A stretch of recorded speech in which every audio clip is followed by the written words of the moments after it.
Om Namah Shivaya. A warm welcome to the third day of Gita Pravesha, a compendium on selected verses from Bhagavad Gita by our students. Let us begin this auspicious event by invoking the blessings of Almighty. So, I would like to welcome Sneha of S3 BCA Data Science for the prayer.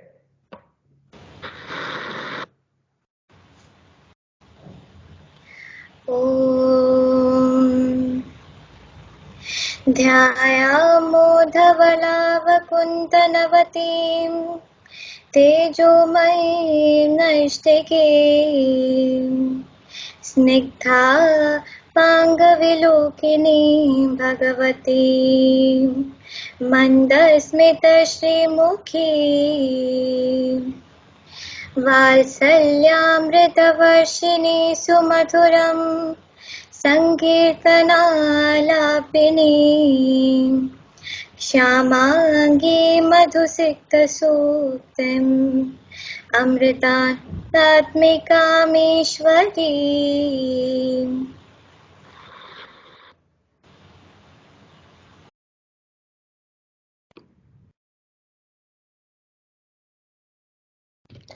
Once again, we welcome you all to this plenteous event. Guys, I hope that the last 2 days sessions were really insightful, one based on 14th and 63rd slokas of chapter 2 and 29th sloka of chapter 6, especially in this contemporary world where many of us are driven by ego, greediness, anxiety, anger, frustrations, etc. due to the lack of proper understanding of oneness. If you're ready to imbibe the essence of these slokas in your life, then you will be a blissful being in the chariot of selfless service and compassion. Sri Adi Shankaracharya considered Srimad Bhagavad Gita for laying the foundation of his darshana. He described Bhagavad Gita as the quintessence of all the Vedas. Gita Shastram Samasta Vedhartha Sara Sangraha Bhutam. During our struggle for freedom from British colonization, we can see that Mahatma Gandhi was inspired by Bhagavad Gita. Even our Lokmanya Tilak wrote his contemporary on Bhagavad Gita, Gita Rahasyam, with focus on Karma Yoga to inspire the freedom movement. In fact, what I could say is that the most sophisticated machine in the world is human beings, and there is no doubt about that. And our Bhagavad Gita is the user's manual for this sophisticated machine, which helps us to explore the profoundness of life to reach the ultimate. So, today we have with us Kumari Ashwati M of S3 Intimacy Physics to reflect and connect on the 34th verse from the chapter 4, that is Jnana Karma Sannyasa Yoga, to her life. And she is a passionate learner of Bhagavad Gita and astrophysics. So now let us give our ears to the pearls of wisdom from Ashwati. Over to you, Ashwati. Namaskar, guys. Thank you for the introduction, Darshak. First of all, I would like to thank Ayudh for giving me this opportunity to speak on one of the slokas from Bhagavad Gita. Talking about Bhagavad Gita, I remember the words said by our beloved Amma. Bhagavan and Bhagavad Gita are not two. The Bhagavad Gita is the life of Bhagavan. Gita is said to be the Kalpa Vriksha which gives everything to a person in deep sorrows. What is the significance of spirituality in our lives? We can live in this world with or without spirituality. Amma never says that a person with spirituality will not have any problems in their life. But a person who can apply these spiritual values in his life can gain the strength to lead forward. This is what we gain from Bhagavad Gita. Its greatest feature is that Bhagavad Gita is the words of Bhagavan. Living life with these principles gives us the strength to face all our crises with restraint. There are 4 Vedas in our Sanatana Dharma. However, Mahabharata is considered as the Panchama Veda, as it is the essence of the Upanishads. The Bhagavad Gita is in the Bhishma Parva in the Mahabharata. We all know that the context of Bhagavad Gita is that Arjuna, who was tired of not being able to fight with his relatives in front of him, was sitting in the chariot and Sri Krishna was preaching about his Swadharma. Although it was preached for the sake of Arjuna 5000 years ago, the Bhagavad Gita is not only meant for Arjuna. We all are Arjuna at some point of our life. This advice is for all the beings in the world to lead an ideal life. My school education was at Chinmaya Vidyalaya. Gita chanting was compulsory daily in my school. At first, I used to chant only because it was mandatory. But gradually, it became one of the inevitable practices in my life. Teachers at our school used to force me to participate in the Gita chanting competitions. Although I did not participate in any other competitions, I was always participating in the Gita chanting competition. Over time, I was more and more interested not in just chanting, but also knowing the inner meaning of each sloka. According to me, Gita has a very vast impact on our lives. Today's topic is the 34th verse from the 4th chapter of Bhagavad Gita. Tatvidi pranipatena pariprashnena sevaya upadeshyanti te jnanam jnaninas tattvadarshinaha. The shloka means, learn the truth by approaching the spiritual master. Inquire from him with reverence and render service unto him. Such an enlightened saint can impart knowledge into you because he has seen the ultimate truth. Now, let's go in detail. The first part of the 4th chapter of Jnana Karma Sannyasa Yoga says that Atma Vidya is propagated through Guru traditions or Guru Parampara. I think it's appropriate to remember Amma's words here. There is education for living and education for life. We get the education we need to live from our school or college educations. But we also get the values from our Amma's educational institutions. We are inspired to live in a spiritual culture.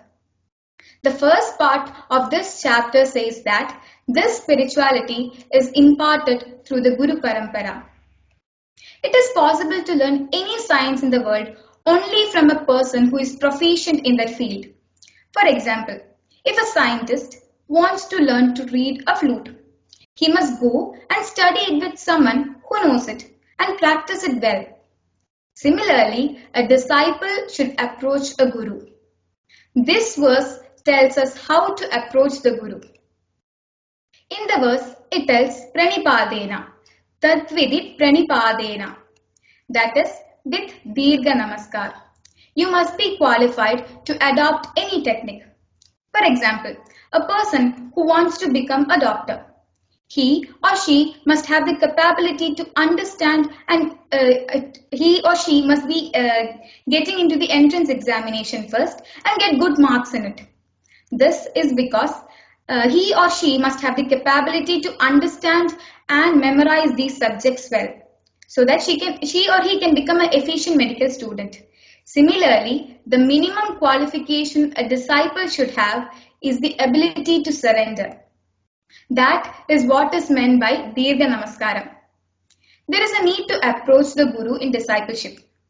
The origin of the word Shishya is from Shasidum Arhaha Idi Shishyaha, which means Shishya or disciple is a person who is meant to receive knowledge and advice.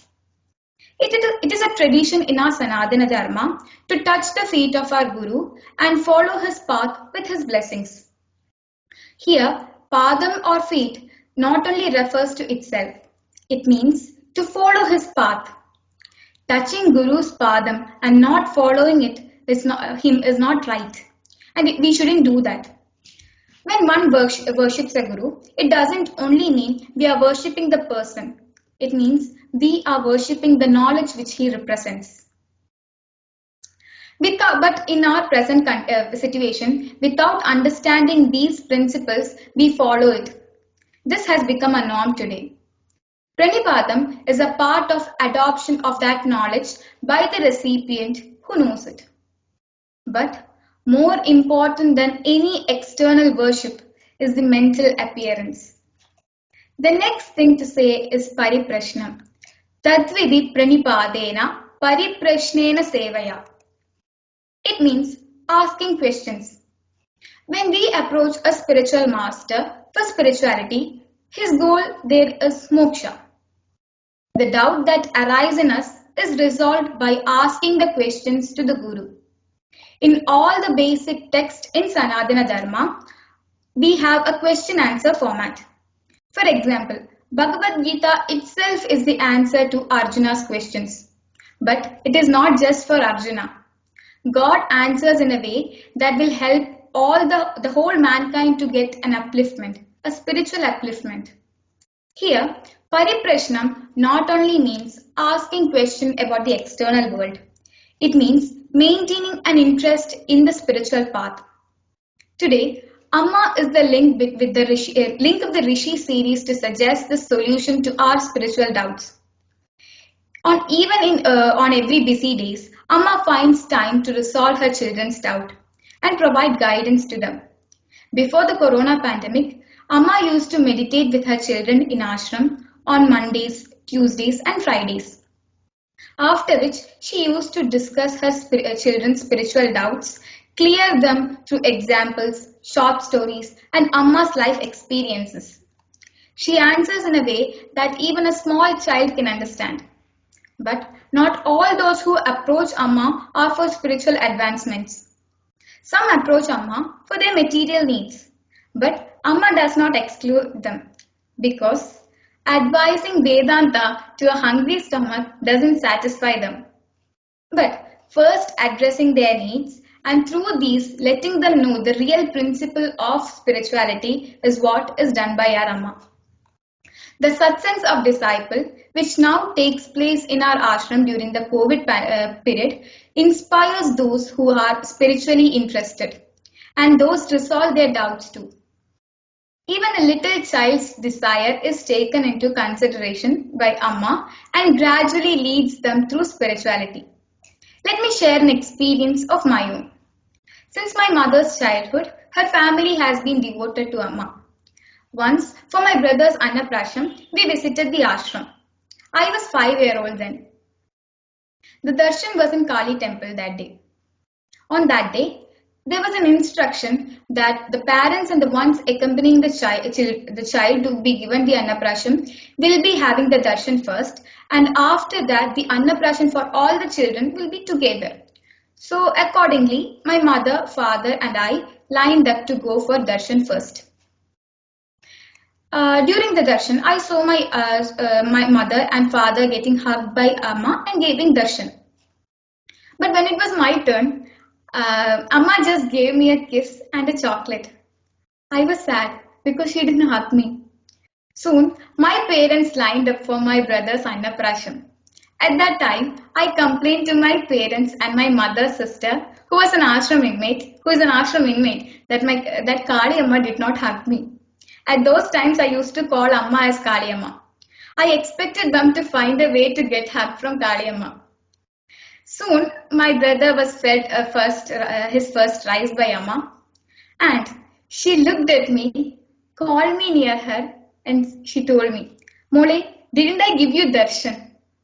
Putting aside Amma's decision not to give a darshan during the Annaprasham, Amma washed her hands, called me closer, hugged me, and gave me darshan once more. Without anybody noticing my grief and informing her, she took the action herself and made me happy. Through this incident, Amma's omniscience was revealed, and it lit a small light of devotion and pure love in me. Later on, in my school life, when I was disturbed by the behavior of my friends who was not interested in any spiritual matters, it was a great relief to remember that I had Amma. When I asked Amma what subject to take after my 12th, it was her words, her answer that helped me choose Amrita and join here. That too without any confusions. After joining Amrita, through it, I could do many sevas and get a spiritual understanding from these. I remember an experience shared by a brahmacharini in one of the live satsangs that takes place in ashram recently. It was recently. It was about a girl named Ramya. She was from a poor background whose father unfortunately passed away in an accident.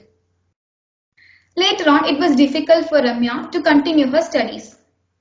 Her mother shared these problems with the brahmacharinis in the Paripalli school because Ramya was a student from Paripalli school. It was at that time that by the suggestion of Amma, the children from the engineering college started a project on how to utilize the reusable waste. Amma guided them to make interesting objects from these waste and use the proceeds to sell for the sake of the education of the poor children. So, by grace of Amma, Ramya could Ramya deserved that money and she was able to continue her studies and become a teacher. Here, it was not just a help to Ramya. Those who could help her was performing a seva that purified their mind. Also, the beneficiary will help the needy again. Here, she lit a small light, a golden light of selfless love and worldly selfless deeds in the minds of the youth. While guiding us all in all these matters, the goal of Amma is always the spiritual progress of her children. Opportunities for these are done by the seva service activities carried out through Ayut, Amritashri, etc. In the verse, it tells Sevaya. When we think about spiritual, we usually think of sitting in a secure place, practicing meditation and chanting. But it is only when we practice it that we realize good concentration is required to do meditation and japa. The most essential thing for that is the purity of mind, for which Bhagavad Gita suggests seva. It becomes Ishvara Puja when we do it with a pure mind. At this point, I remember a story said by Amma. There lived a guru named Ayudhavya. He had three main disciples, Aruni, Upamanyu and Ved. One day, the guru summoned Aruni and told him that the levee in the field was damaged and so he asked Aruni to repair it. As per Guru's command, Aruni went to the field and tried several times, but it was hard. He later on came up with a way. He laid down in the place of the levee, which blocked the water. He remained in the same position throughout the day. That evening, Guru didn't find Aruni. He inquired to his other disciples and got to know that Aruni was still in the field. He was still repairing the broken levee there. They soon came to the field and the Guru started calling out for Aruni. When Aruni heard Guru calling out for him, he stood up and came to the Guru and said, Guru, I'm here. I apologize for not paying respects to you in the evening. But I could not leave the field. When I could not stop the water from flowing out into the field, I laid down in the place of the levee. When I heard you calling out for me, I came to serve you. Please accept my greetings and command me. What can I do to serve you? The Guru was pleased by his disciples' selfless service. He smiled and said to Aruni, Son, you did a great job doing this service to your Guru without even worrying about food, drink or physical comfort. So, hereafter you will be known as Kalyan. All the Vedas and Dharma Shastras will be learned by you automatically. Therefore, with the blessings of Guru, Aruni left the ashram. It was his selfless service that earned Aruni his Guru's blessings and his grace. Guru's advice is useful only for a person with the above mentioned qualification. That is, the advice of the Guru is effective only for a person who has attained the purity of mind through seva. According to Sanatana Dharma, when we do service, meditation and chanting, there is no special knowledge. It means that the pearl within us is shining through its veil. For example, we dig a well. It does not create water which was not there. Instead, when we remove the rocks and soil that cover the water beneath the earth, we find the water there. Like this, the essence of God is within us, but we do not know it. It is this ignorance that result in it is this ignorance because of which we doesn't know that God is within us. We are part of God. This ignorance disappears when we get the teachings through from the Guru after attaining the purity of mind. There is a story. Once upon a time, there was a person who was working for a very well-known company and had a very good high educational qualification. So once he happened to hear a satsang, because of which he was interested in the spiritual studies, and he came he started to go to the spiritual path.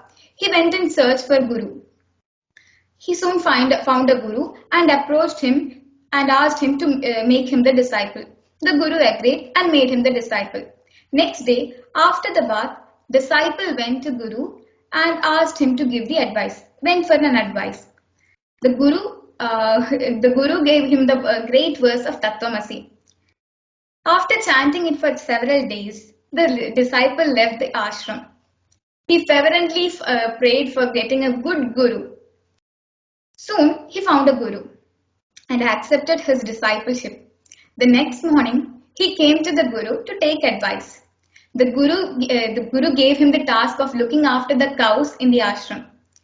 The disciple thought, is the Guru giving me this task without knowing my educational qualification? The Guru embraced him passionately in his usual way and passed by him. Gradually, soon the disciple started to do the task which was given to him reluctantly.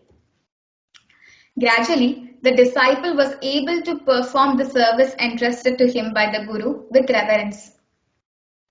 As years passed, the disciple realized that he is having a sense of peace, a sense of burying his mind itself. Once the Guru called the disciple to his side and taught him the great verse of Tattvamasi. Upon hearing the advice, the disciple understood the meaning of the great verse. Here is the great verse that the old Guru advised him years ago, and again the Sadguru advised him once more. But it was only when the mind was purified with the Guru Seva that it came to fruition in the disciple. Let me try to explain what Tattvamasi is. Tat Tvam Asi. That is you. Tat is the universal consciousness. And everything existing in this world is that Tat. For example, take gold and gold ornaments. In our daily life, we wear gold ornaments in the form of necklace, earrings, bangles, etc. They are in different shapes, designs, and they serve different purposes. But ultimately, all these are jewelries from gold. Similarly is us. Let us consider one more example. All the furniture, including the chair, table, desk, bench, bed, etc., are made from wood. It serves different purposes and different shapes and measurements. But finally, everything is wood. Similarly is us. We all are like that bangle, earring, chain, table, desk, bench, etc. All have different shapes and appearance. God is that wood or the gold. We all know that God. Know that God is there, but we fail to understand that.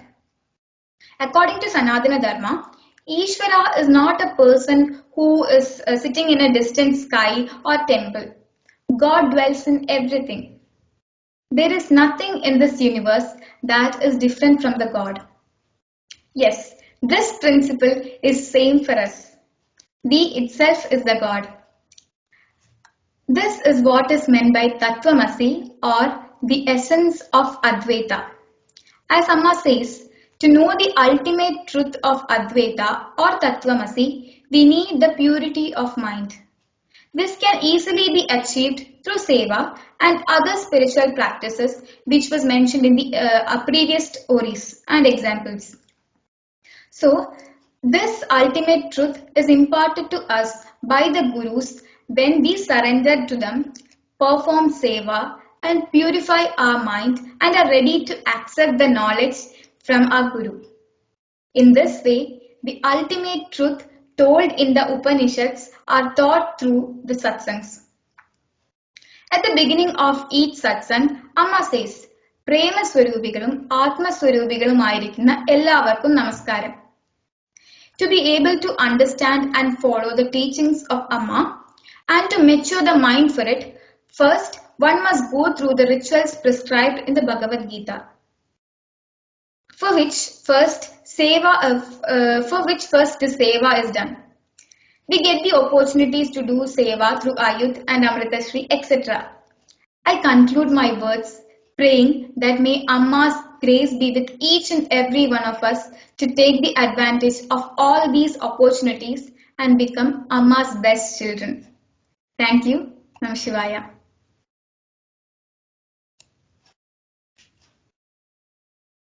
Thank you so much, Shruti, and hats off for this enlightening session and connecting and focusing on Guru Sishya relationships and on attaining the state of Advaita under the guidance of Guru.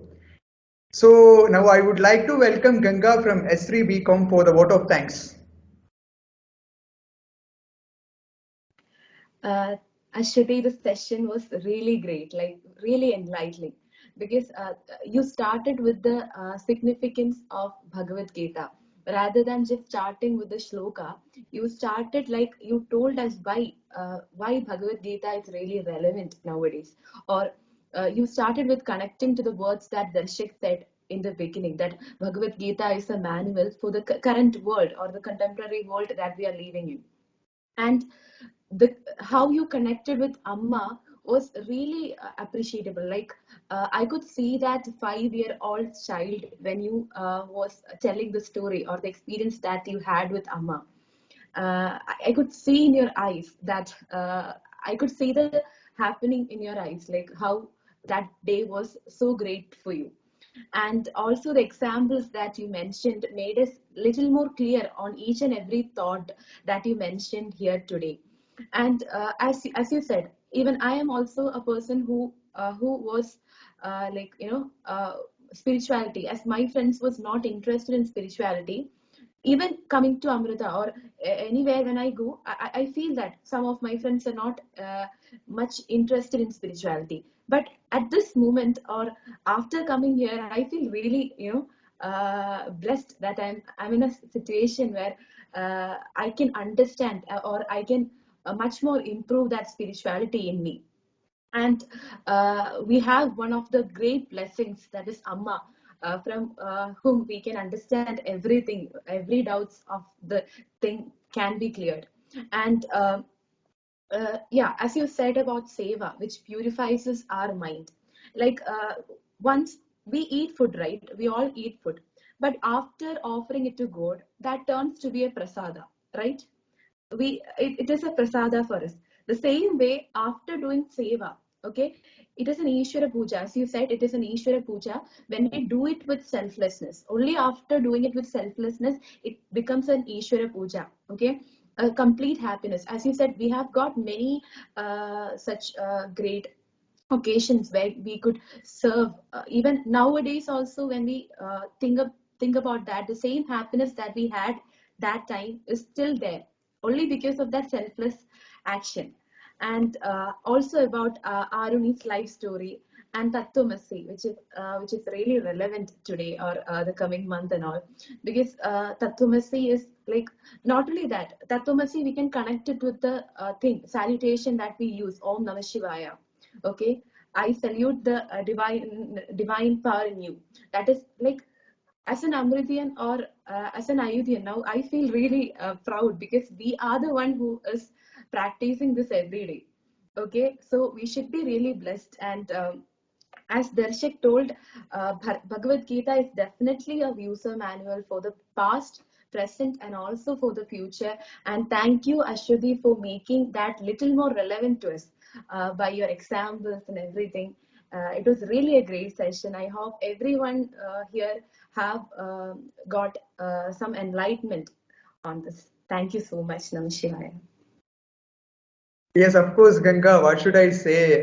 It's like about a session of Gita and Amritamayam. Like that it goes.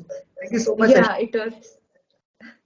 yeah, so once again, thank you guys for your active participation. And if you are ready to assimilate the pearls of wisdom delivered by 8 of our students in these 3 days of Gita Pravesha, filled with the sweetness of their real life experiences, then it will definitely enhance your exploration of the tremendous possibilities of being a human. May the true wisdom of life emerge from within you. Padadu Gita, Bhavatu Jeta. Learn Gita, be successful.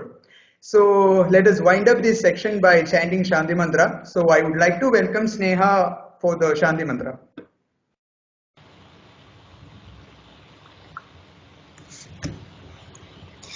Om